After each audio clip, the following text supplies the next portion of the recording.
Hi there, my name is Austin Kendall. I will be performing a radio script for you today, and I am from New Covenant Academy. If you are not yet ready, you can go ahead and pause this video, but if you are, we will be starting in 5, 4, 3, 2, and 1.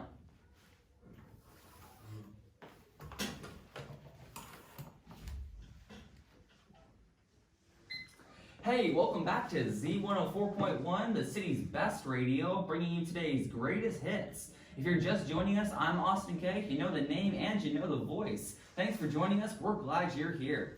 It's 3 o'clock and here's what's happening in the news.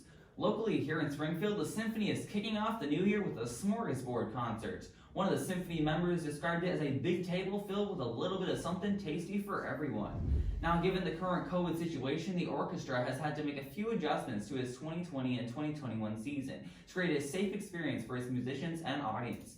Springfield Symphony music director and conductor Kyle Pickett said that they have done extensive research on how to perform and play safely as possible. He said that although nothing could be 0% risk, the goal is to decrease all risk as much as possible for the musicians on the stage and for the audience. That is why both musicians and patrons will be masked at all times.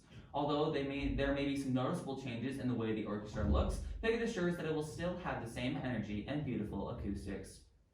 Now, as we look at opening back up the seats in the Springfield Symphony once again in this new year, we are actually seeing the exact opposite when it comes to our political leaders.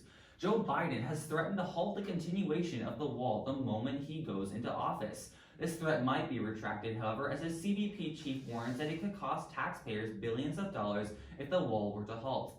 The Trump administration this week marked 450 miles of wall built at the southern border, and acting CBP Commissioner Mark Morgan told reporters earlier this week that a total of 800 miles is funded. So in addition to the 450 that we've already got in the ground, we've got funded 350 miles of that wall system to go into the ground. The overwhelming amount of those miles, that funding, the contracts have already been awarded. However, the wall faces a grim future under Biden, who has promised that not another foot will be built. It seems unlikely, therefore, that he will allow a new 350 miles, nearly equal the amount of the wall built under his predecessor. Moving on to international news.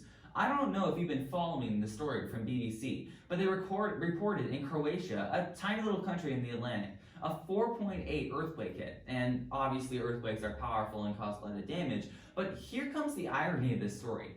The earthquake happened during a press conference about how to predict earthquakes. Can you imagine this? You got a group of scientists sitting around having a press conference, patting themselves on the back about how good they are at predicting earthquakes, and then an earthquake happens. So thankfully, the BBC reported that no one was seriously injured, which is a good thing. Rescuers were seen scouring the rubble in dozens of villages near Podgorica overnight, and thankfully no victims to the earthquake were found. It turns out this wasn't the first quake to hit Croatia recently. The mayor of the village was quoted saying that this morning we were hit by the third, if not fourth, earthquake. Everything that has not yet fallen is falling. Moving on to our weather segment, did you hear about a polar vortex headed this way? That's right, and NOAA Weather says that because stratospheric warming is occurring in high altitudes above the North Pole, the result will be a temperature spike. Not sure if Santa has anything to do with this, but it's going to bring some bitter cold air moving southward into the United States within a couple of weeks. Although how long the polar vortex will last remains to be seen.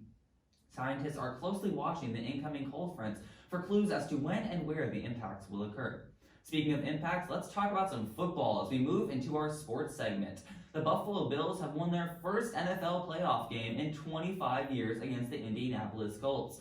For Buffalo's diehard fans, the records of Buffalo Bills franchise history are speckled with calamity and grief.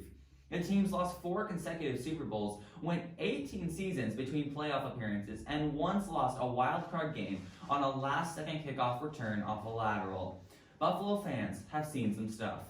But the fans got their New Year's miracle on Saturday when the Bills came from behind in the fourth quarter against Indianapolis to secure 27-24 upset victory.